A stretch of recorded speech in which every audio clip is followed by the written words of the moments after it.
सुप्रभात। जय मसीह की।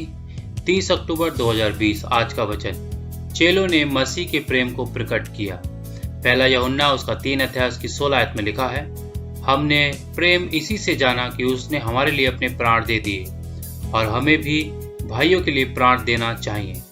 मसीह के स्वर्गरोहण के बाद यूहन्ना मास्टर के लिए एक विश्वासी ईमानदार सेवक के रूप में सामने आता है। उसने आत्मा के उत्साह का आनंद लिया और नए उत्साह और शक्ति के साथ वह लोगों से जीवन के शब्दों को बोलता रहा। उनके विचारों को अनदेखा करने की कोशिश करना। वह एक शक्तिशाली उपदेशक, उत्सुकता से भरा और ईमानदारी में गहराई से था। सुंदर भाषा में और संगीतमय आवाज के साथ उसने मसीह के शब्दों और कार्यों के बारे में बताया जो इस तरह से बोले जाते थे जिसने उन्हें सुनने वालों के हृदय को प्रभावित किया।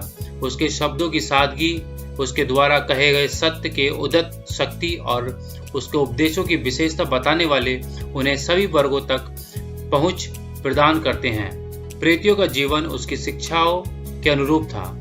मसीह के प्रेम ने उसके हृदय में जो चमक पैदा की वह उन्हें अपने साथी पुरुषों के लिए विशेष रूप से अथक परिश्रम करने के लिए प्रेरित करता है, विशेष रूप से ईसाई चर्च में अपने भाइयों के लिए।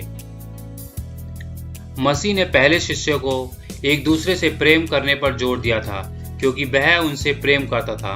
इस प्रकार वे दुनिया के लिए गवाही देने के लिए थे कि मसीह उनके अंदर था। महिमा की आशा के रूप में मैं तुम्हें एक नई आज्ञा देता हूँ, उसने कहा, तुम एक दूसरे से प्रेम करो जैसा कि मैंने तुमसे प्रेम किया है कि तुम भी एक दूसरे से प्रेम करो। यूहन्ना 13:34। जिस समय ये शब्द बोले गए थे उस समय शिष्य उन्हें नहीं समझ सके, लेकिन उसके क्रूस पर चढ़ने और पुनरुत्थान और स्वर्ग जाने के बाद, मसीह के कष्टों के साक्षी होने के बाद और पवित्र आत्मा के पेंतुकुस्त के दिन उनके ऊपर उतरने के बाद उन्हें परमेश्वर के प्रेम और उस प्रेम के स्वरूप का स्पष्ट ज्ञान हुआ था जो उन्हें एक दूसरे के लिए होना चाहिए। पवित्र आत्मा के ग्रहण के बाद जब शिष्य जीवित उद्धारकर्ता की घोषणा करने के लिए आगे बढ़े, उनकी एक इच्छा आत्माओं का उद्धार थी। वे संतों के साथ संगति की मिठास में आनंदित थे। वे कोमल, विचारशील, आत्मइनकार करने वाले, सत्य की खातिर कोई भी त्याग करने को तैयार थे। एक दूसरे के साथ अपने दैनिक जुड़ाव में उन्होंने उस प्रेम को प्रकट किया जो मसीह ने उनको आदेश किया था। निस्वार्थ शब्दों और कामों से वे इस प्रेम को दूसरे के हृदयों में बसते हैं। ऐसा प्रेम करने